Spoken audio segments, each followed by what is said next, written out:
मेरे प्यारे बच्चों, जो बच्चे 16 फरवरी को एग्ज़ाम देने वाले हैं, उनके लिए यह वीडियो सबसे ज़्यादा इम्पोर्टेंट है।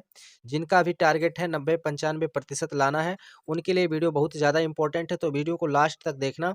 और स्टूडेंट, हमने भी कसम खा रखा है कि जो भी बच्चे हमारे इस चैनल से पढ़ाई कर रहे हैं, हम उनको 90% दिला के रहेंगे। तो हमारा भी टारगेट है, इसके लिए हमें चाहे जितना वीडियो बनाना पड़े, तो आप सभी लोग बस हमारे साथ मेहनत करते रहिए। गारंटी के साथ कहते हैं, आप सभी को 90% मैं दिलाऊँगा। तो चलिए आज के इस वीडियो को शुरू करते हैं। स्टूडेंट, आज के इस वीडियो में हम आप सभी को महत्वपूर्ण जीवन परिचय बताएंगे, जिसमें से 2 जीवन परिचय हमारा लेखक का रहेगा और जिसमें से 2 जीवन परिचय हमारा कवि का रहेगा। ठीक है, तो वीडियो को लास्ट तक देखना। और जितनी आसान तरीके से मैं आप सभी को जीवन परिचय बता रहा हूँ, इतना आसान आप देख लीजिएगा, पूरे यूट्यूब पर कहीं नहीं मिलेगा। सर्च करके देख लीजिएगा, पूरे यूट्यूब पे कहीं नहीं मिलेगा। तो चलिए, इसलिए वीडियो को लास्ट तक देखना और अच्छे से तैयारी करना। तो चलिए, तो ये स्टूडेंट, पहले हम लोग कवियों लेखकों का जीवन परिचय जानेंगे, उसके बाद कवियों का जीवन परिचय जानेंगे। तो चलिए, पहले जयशंकर प्रसाद का जीवन परिचय जान लेते हैं, उसके बाद आचार्य रामचंद्र शुक्ल का जीवन परिचय जान लेते हैं। तो देखना, सबसे पहले यहाँ पर जीवन परिचय आपकी बार आपको इस तरह से लिखना होगा बोर्ड एग्जाम में, तभी आपको पूरा फुल मार्क्स मिलेगा। ठीक है, तो यहाँ पर इस साइड में संक्षिप्त परिचय लिख दीजिएगा। और संक्षिप्त परिचय में आपको जन्म लिखना होगा, मृत्यु लिखना होगा, माता पिता का नाम पता है तो वो भी लिख देना है, और कुछ रचनाएं आपको लिख देना है। ठीक, बस इतना आपको केवल इसमें करना है। और बाकी उसके बाद लास्ट में जिस तरह से आपको जीवन परिचय लिखना होता है, उस तरह से आप लोग लिखते चले जाएंगे। तो चलिए देखिए, कितना आसान तरीके से मैंने जीवन परिचय आप सभी के लिए लिख रखा है। अब केवल आपको एक बार पढ़ करके याद हो जाएगा। ठीक है, तो चलिए देखिए, ध्यान से समझिएगा। जयशंकर प्रसाद का जन्म 30 जनवरी सन 1889 ईस्वी में काशी में हुआ था। इनके पिता का नाम देवी प्रसाद था, जो साहित्य प्रेमी थे। प्रसाद जी 9 वर्ष की अवस्था में कविताएं लिखना प्रारंभ कर दिए। 17 वर्ष की आयु में ही इनके माता पिता एवं बड़े भाई की मृत्यु हो गई। इन सब आकस्मिक मौतों से ये अंदर ही अंदर टूट गए। इन्होंने 3 शादियां की और तीनों ही पत्नियों की आकस्मिक मृत्यु हो गई। स्वयं क्षय रोग से पीड़ित हो गए। 15 नवंबर सन 1937 ईस्वी में इनका निधन हो गया। तो देखिए, कितना शॉर्ट तरीके से और कितना सब कुछ पूरी शब्दों का मैंने प्रयोग भी कर दिया। जो जो इनकी दैनिक जीवन में जो जी घटनाएं होती गई हैं, मैंने पूरा यहाँ पर संपूर्ण योग कर दिया है उसका। यानी कोई बात यहाँ पर छूट नहीं रहा है, और वो भी बहुत छोटा भी जीवन परिचय है कि बस केवल आपको देखते ही पढ़ते ही याद हो जाएगा।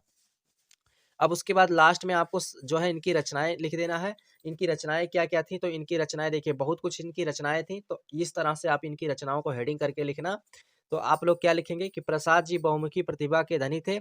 ये एक सफल नाटककार, उपन्यासकार, कुशल कहानीकार और श्रेष्ठ निबंधकार थे। यानी कि इसमें से सब ये परिपूर्ण थे। ठीक है, अब इनकी नाटक के अंतर्गत कौन कौन सी रचनाएं हैं, तो आइए देख लेते हैं। चंद्रगुप्त, स्कंदगुप्त, अजात शत्रु, ध्रुव स्वामिनी, राजश्री, कामना, जनमेजय का यज्ञ एवं एक घूट। तो मेरे प्यारे स्टूडेंट, इनकी जो है नाटक के अंतर्गत आने वाली रचनाएं हैं। अब उसके बाद देख लेते हैं कहानी संग्रह के अंतर्गत आने वाली इनकी रचनाएं। तो देखिए, प्रतिध्वनि, छाया, इंद्रजाल तथा आकाशदीप इनकी प्रमुख कहानी संग्रह है। तो यहाँ पर कहानी के अंतर्गत आने वाली इनकी प्रमुख रचनाएं हैं। अब उसके बाद नीचे यहाँ पर आप लोग काव्य के अंतर्गत आने वाली रचनाएं देख लीजिए। तो कामायनी, लहर, झरना, आंसू, ये सब काव्य के अंतर्गत आने वाली इनकी प्रमुख रचनाएं हैं। तो मेरे प्यारे स्टूडेंट, आप सभी लोगों को इसी प्रकार से जीवन परिचय लिख देना है। बहुत ही सिंपल और बहुत ही आसान आप सभी को बताया गया है। अब चलिए, उसके बाद अब हम लोग जीवन परिचय सूरदास जी का नहीं स्टूडेंट, आचार्य रामचंद्र शुक्ल जी का देख लेते हैं। तो यहाँ पर देखना, देखिए, यहाँ पर जयशंकर प्रसाद जी का हो गया। अब हम लोग आचार्य रामचंद्र शुक्ल जी का जीवन परिचय देख लेते हैं। तो चलिए, यहाँ से आप लोग इनका जीवन परिचय देखिए आप सभी लोग। तो अब देखिए, इनके जीवन परिचय में आप लोग क्या लिखिएगा। तो इनके जीवन परिचय में पहले आप संक्षिप्त परिचय इस साइड में लिख दीजिए। जन्म, मृत्यु, पिता का नाम, माता का नाम है तो वो भी लिख दीजिए। फिर गांव का नाम लिख दीजिए। ठीक है, और उसके बाद कुछ रचनाएं भी लिख देना लास्ट में। अब उसके बाद यहाँ पर आप हेडिंग करेंगे और लिखना प्रारंभ करेंगे। हिंदी के प्रतिभा संपन्न साहित्यकार आचार्य रामचंद्र शुक्ल जी का जन्म सन 1884 ईस्वी में बस्ती जिले के अगोना नामक ग्राम में हुआ था। इनके पिता का नाम पंडित चंद्रबली शुक्ल था, जो सुपरवाइजर कानून गो थे। ये हाई स्कूल की परीक्षा उत्तीर्ण करने के बाद आगे नहीं पढ़ सके, लेकिन स्वाध्याय से इन्होंने हिंदी, अंग्रेजी, संस्कृत, बंगला आदि भाषाओं का अच्छा ज्ञान प्राप्त कर लिए। इनकी प्रतिभा से प्रभावित होकर काशी हिंदी विश्वविद्यालय में हिंदी विभाग में प्रोफेसर के पद पर नियुक्त हो गए। बाद में बाद में हिंदी विभागा के विभाग अध्यक्ष भी बन गए। इसी पद पर कार्य करते हुए 2 फरवरी सन 1941 ईस्वी में ये स्वर्ग सिधार गए। तो देखिए कितना सिंपल जीवन परिचय है। देखिए बहुत ही जिस तरह से आप लोग को यूट्यूबर बताते हैं कि पूरा किताब ही छाप देते हैं, तो देखिए मैं किताब से नहीं लिखा हूँ, इसको अपने हिसाब से मैं जो है जितने शब्दों का प्रयोग करने योग्य था मैंने प्रयोग कर लिया है, और जो शब्द करने योग्य नहीं थे मैंने उसको हटा दिया है।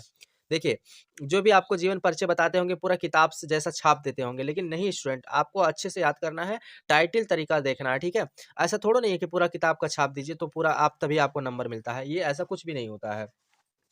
अब इनकी रचनाएँ देखिए, तो रचनाएँ में आप सभी लोग क्या-क्या लिखेंगे? शुक्ल जी की प्रमुख रचनाएँ निम्नलिखित हैं, जो इस प्रकार हैं: चिंतामणि भाग 1 और भाग 2 तथा विचार वीथी, हिंदी साहित्य का इतिहास, रश्मिमांसा, त्रिवेणी, भ्रमर गीत सार, जायसी ग्रंथावली, तुलसी ग्रंथावली आदि इनकी प्रमुख रचनाएँ हैं। तो यहाँ पर आप सभी को कुछ रचनाएँ लास्ट में लिख देना, ठीक है? जैसा मैं बता रहा हूँ वैसा ही आप लोग जीवन परिचय लिख के आइएगा मेरे प्यारे स्टूडेंट। बिल्कुल आपका एक भी नंबर नहीं कटेगा, पूरा का पूरा नंबर आपको मिलेगा मेरे प्यारे स्टूडेंट। तो आप सभी लोग ध्यान से लिख कर आइएगा जीवन परिचय, जैसा मैं बता रहा हूँ वैसा ही लिख के आइएगा, और आँख मूंद कर आप सभी लोग जो जीवन परिचय बता रहा हूँ बस इसी को तैयार कर लीजिएगा, इससे बाहर आपको जीवन परिचय कुछ आ ही नहीं सकता है। अब उसके बाद चलिए देखिए मेरे प्यारे स्टूडेंट, तो यहाँ से हमने जो है आप सभी को लेखकों का जीवन परिचय बता दिया। अब उसके बाद अब हम लोग कवियों का जीवन परिचय जान लेते हैं। तो चलिए पहले तुलसीदास जी का जीवन परिचय, फिर सूरदास जी का जीवन परिचय जानते हैं, ठीक है?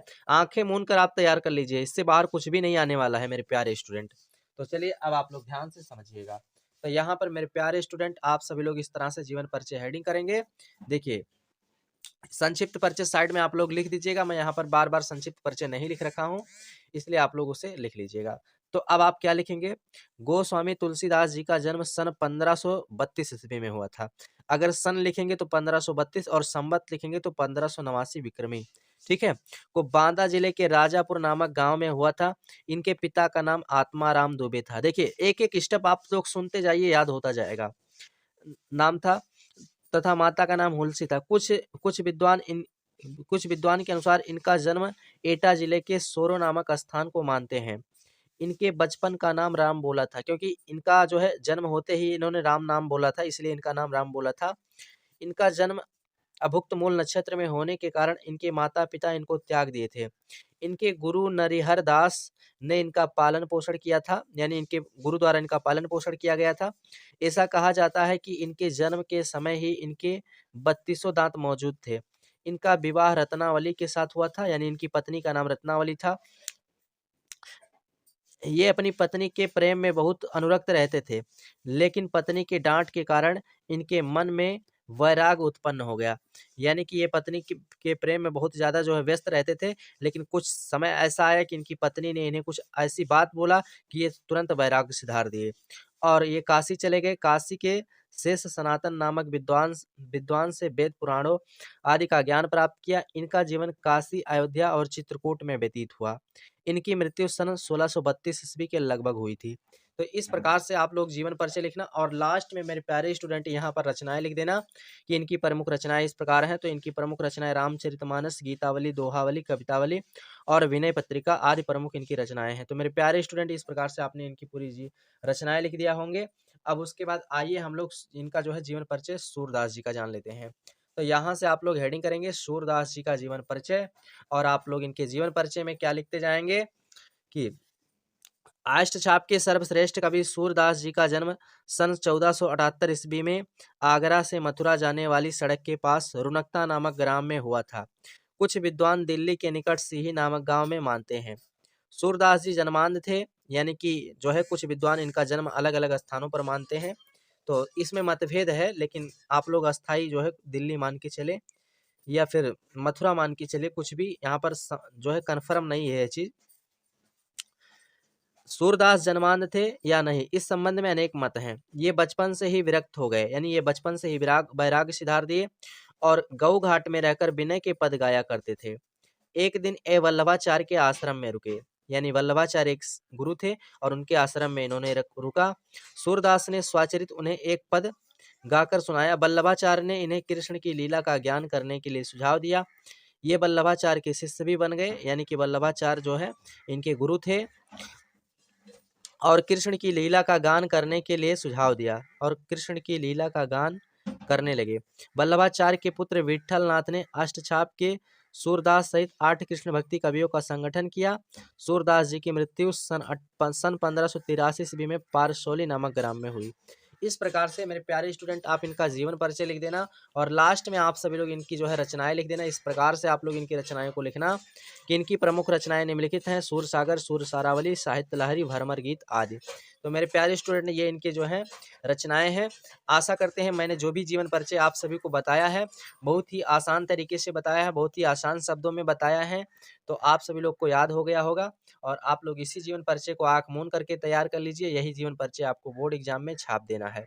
तो स्टूडेंट वीडियो अच्छा लगा तो वीडियो को लाइक कर देना और अपने दोस्तों में वीडियो को शेयर कर देना। आप लोग वीडियो शेयर नहीं करते हैं मेरे प्यारे स्टूडेंट, इसलिए बहुत दुख होता है। वीडियो इतना मेहनत से बनाना पड़ता है लेकिन आप लोग समझते नहीं हैं बात को।